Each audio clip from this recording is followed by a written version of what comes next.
Well, all right, everyone, it's time for another Daniel study. And today we're going to be in chapter 2, verses 1 through 13. And because there are so many verses, we'll read them as we go rather than reading them all at the beginning here.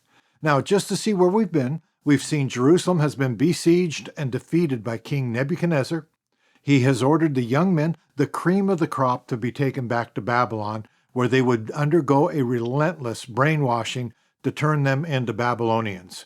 King Nebuchadnezzar wanted them to be devoted to him and not to their Hebrew God, and one way he did that was to give these young men the best Babylon had to offer. They daily feasted on the same food and wine the king ate and drank. But Daniel, Shadrach, Meshach, and Abednego refused to partake. They viewed it as a spiritual defiling of themselves, so they chose to eat vegetables and drink water instead, and God really blessed that. They ended up looking healthier, they were more energetic, and they were more mentally astute than the others. And so the Lord blessed them physically, mentally, spiritually, and socially. And he gave Daniel the ability to interpret dreams. Now, in this chapter, we're going to see Daniel using that skill. King Nebuchadnezzar is going to have an important dream, and we're going to see how God uses that to raise up Daniel in Babylon. And so the first section we have here is the king's dream.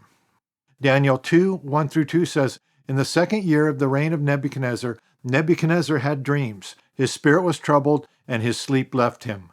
Then the king commanded that the magicians, the enchanters, the sorcerers, and the Chaldeans be summoned to tell the king his dreams. So they came in and stood before the king." Now, before we dig in, let's think about the whole idea of dreams. So many today are claiming to have dreams that come from God, but is that true? And let me say this, I believe God does use dreams and visions. They're rare, I think, but they're real. Dreams when they're asleep, and visions when they are awake. Acts 2:17, "In the last day, God says, I will pour out my spirit on all people. Your sons and daughters will prophesy. Your young men will see visions. Your old men will dream dreams." And so the argument against dreams is this. Well, we have the Bible, so we don't need them, right? But here's my thinking. Yes, we have the Bible, and it says in the last days, people will dream dreams and have visions. You know what? I think I'm going to stick with that. Now, at the same time, we have to be extremely careful, right? We have to have a healthy skepticism because so many are claiming dreams from God. You know, it's really in vogue now, but their dreams contradict the Bible, and so that's not from God at all. And we have all these date setters now about the rapture, but they've gotten it wrong again and again. And can I say again, Scripture says no one knows the day or hour. No one. You're not that one special person God is going to go against his word for. You know what? I wouldn't tell my son Jesus when he was on earth, but there's just something about you. All right, here it is. Just make sure you put it up on YouTube after I tell you. So I believe God uses dreams today. The Scripture says so. But I believe the vast majority aren't from him. So again, we need to have a healthy skepticism. We need to check them carefully. Now back to our passage. The dream Nebuchadnezzar had was definitely from God, wasn't it? Daniel 2, 1 and 2, read that again. It says, "In the second year of the reign of Nebuchadnezzar, Nebuchadnezzar had dreams. His spirit was troubled, and his sleep left him. Then the king commanded that the magicians, the enchanters, the sorcerers, and the Chaldeans be summoned to tell the king his dreams. So they came in and stood before the king." So he has a dream, and he summons the brain trust in Babylon. We could say this is his cabinet. And so he calls for the magicians, the enchanters, the sorcerers, and the Chaldeans. And in verse 12, we see that these are all considered the wise men. Now let's look at the cast of characters. First, we have the magicians. Now that's a translation of a Hebrew word with a root meaning of stylus or a pen. So some believe this is referring to a scholar rather than a magician in the ordinary sense. Then enchanters, those who communicated with the dead. Some argue this should be translated as astrologers, and some Bibles do that. This would be the study of stars to predict the future. Then there's sorcerers, those who use incantations and spells, and the Chaldeans. Now the Chaldeans are interesting. They're a people who lived in southern Babylonia, and they were intelligent and aggressive. They helped Nebuchadnezzar's father gain victory over Assyria. The Assyrians were feared. They were brutal. The Ninevites Jonah went to were the Assyrians. But the Chaldeans were known for their wisdom, known for their study of astrology and astronomy. They had kept detailed astrological records for over 300 years. And some believe it was those records that guided the wise men to where Jesus was born. So at this point in time, they were extremely influential and esteemed for their wisdom. We'll see as we move on, they become spokesmen for those standing before the king. Now, eventually the term Chaldean morphed into kind of a synonym for anybody from Babylon, but that wasn't the case at this time. So the king gathers those claiming to understand the mysteries of the universe, those who said they had a special knowledge. And he knows this was an important dream that he had, and he expects them to be able to interpret it. Now, some suggest Nebuchadnezzar couldn't remember the dream, so he woke up, he was troubled, he felt the dream was significant, but he couldn't remember any of the details, so he asked the wise men what it all meant. But I don't think this is the case. I don't think he couldn't remember the dream. Because when God gives dreams, it's vivid and you do remember it. I think he was testing this group of men who claimed to understand such things. Because of its importance, he wanted to make sure they were telling him the truth. If you are as wise as you tell me you are, you will not only know what the dream means, but what the dream was. And maybe he suspected they were a bunch of phonies, masters of deception, claiming to be able to do something they couldn't, and making a good living out of it. And this shows you what we see today, all those phonies, the astrologers, the palm readers, the mediums. I mean, it's nothing new. Here we see them back in ancient Babylon. And like them today, they deceive us, and they make a good living at it. But the problem is they constantly get things wrong, don't they? I found this from Vogue magazine online, and this is talking about astrologers' predictions. It says this: if we pinned a list of this year's pros and cons, it's safe to say the cons would outweigh the pros.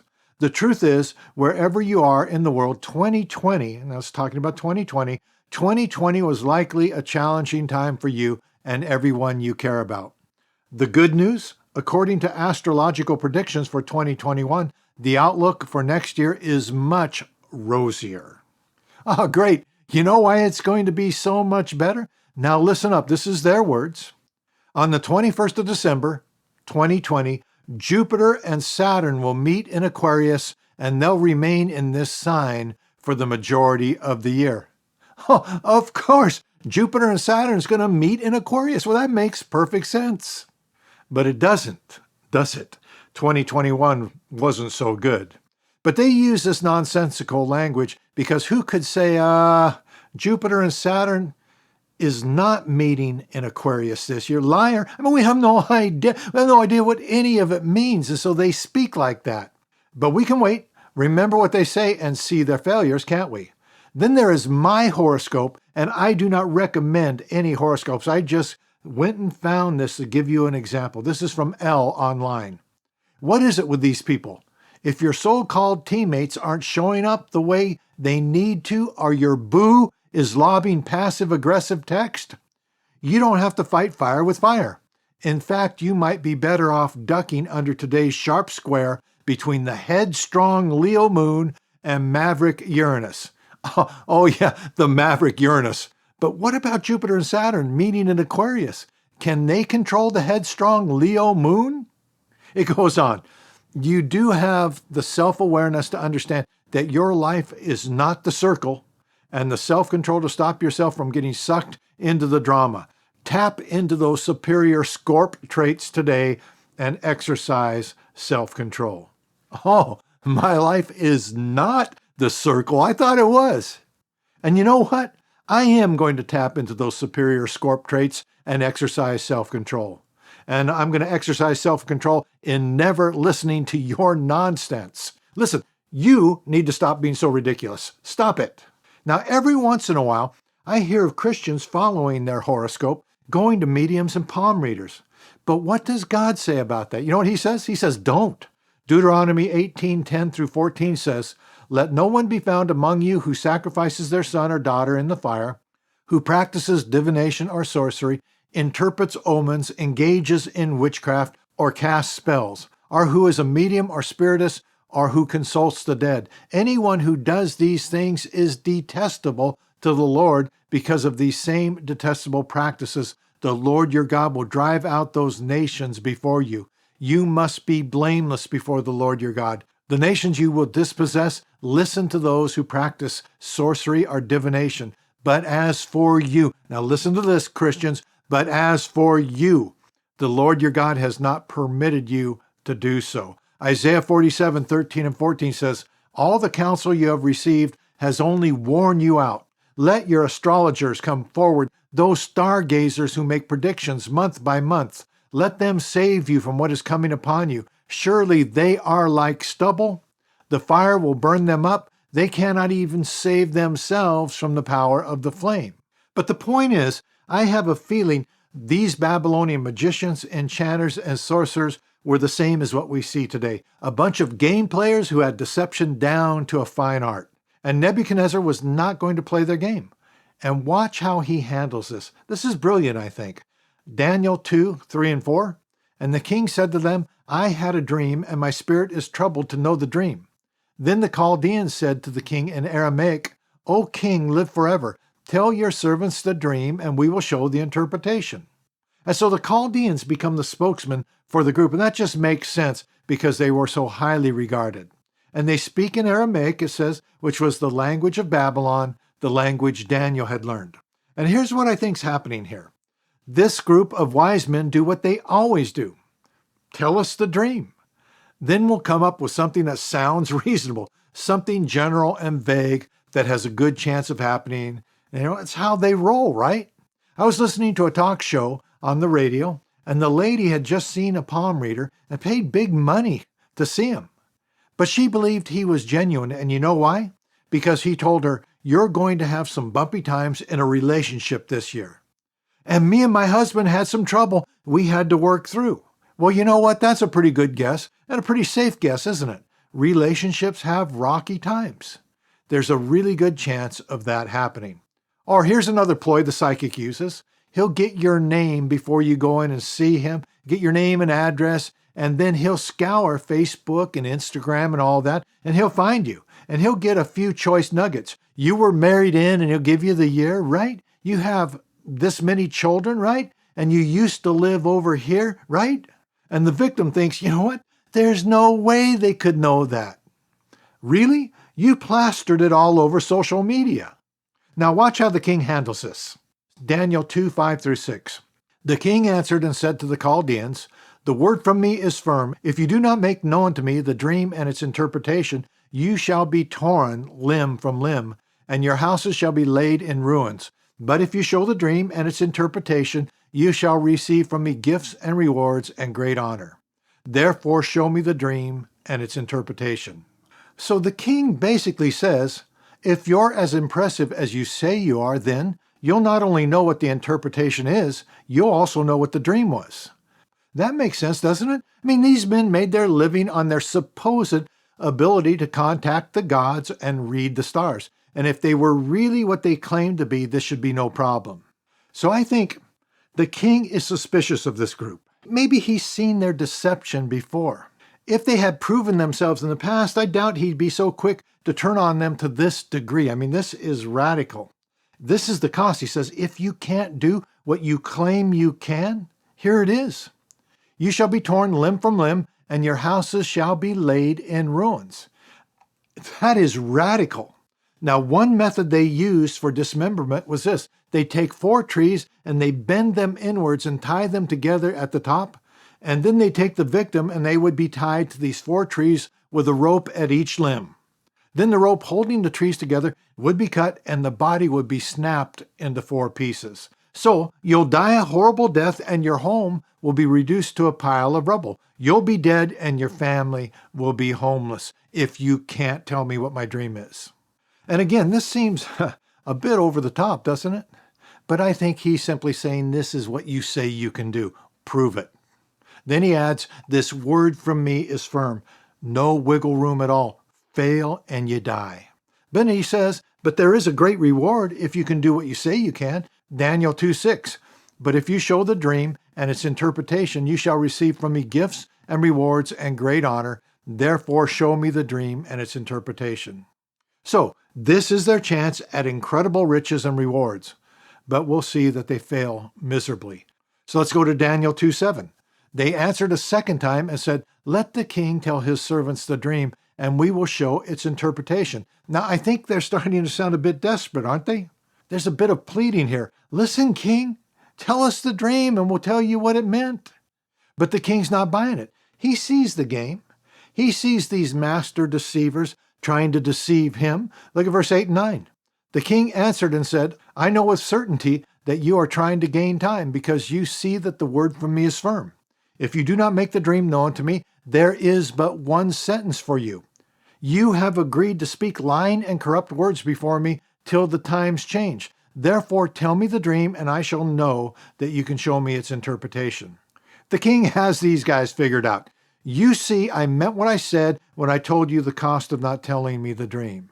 You see that that's not just an idle threat. So you're just trying to buy time. You're trying to play me. So the king, rather than softening, doubles down. He makes it even more urgent. You think you can play me like you do others? Make the dream known to me now. And if you can't, you're just proving you've conspired together to lie to me, hoping I'll change my mind. So enough of all this. Tell me the dream, then I will believe you can interpret it. And tell me the dream now.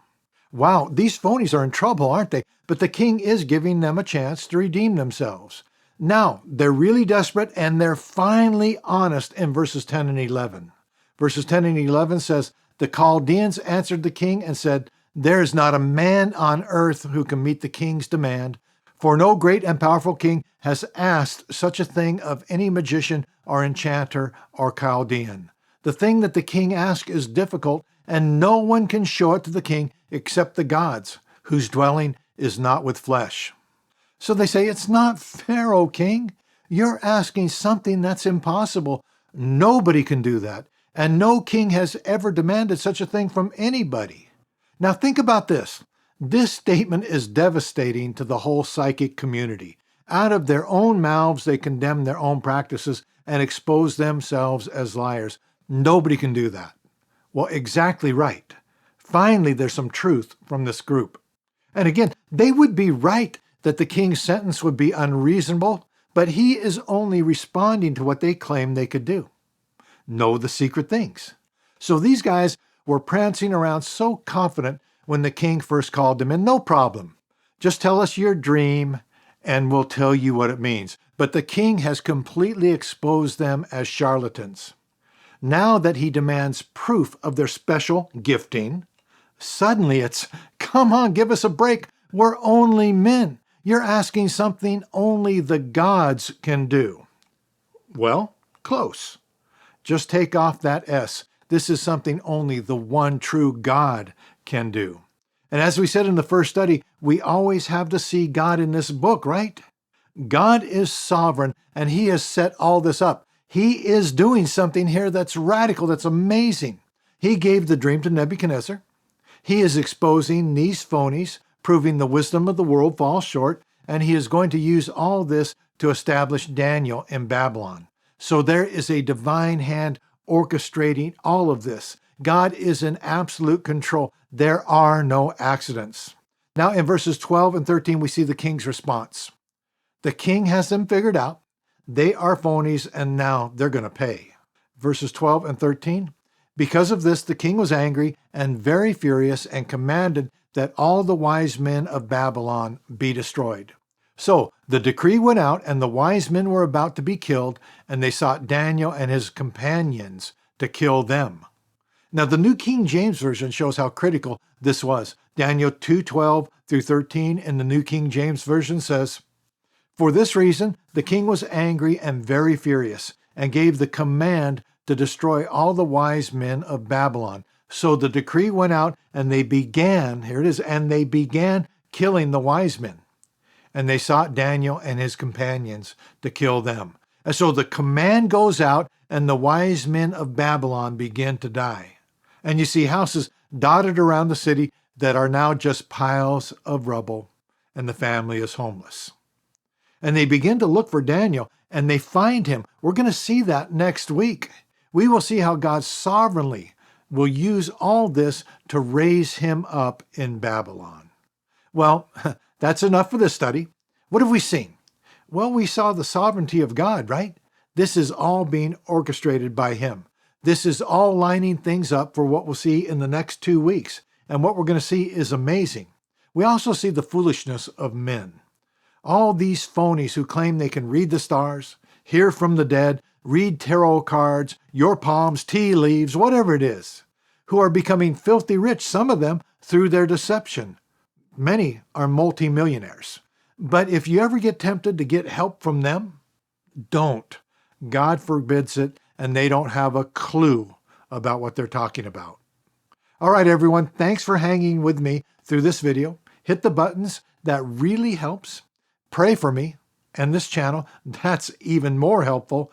And for those of you who have asked how to support the channel, I've put links in the description area. Well, I love you guys, and I'll see you in the next video, which is going to be our family prayer meeting in the middle of the week.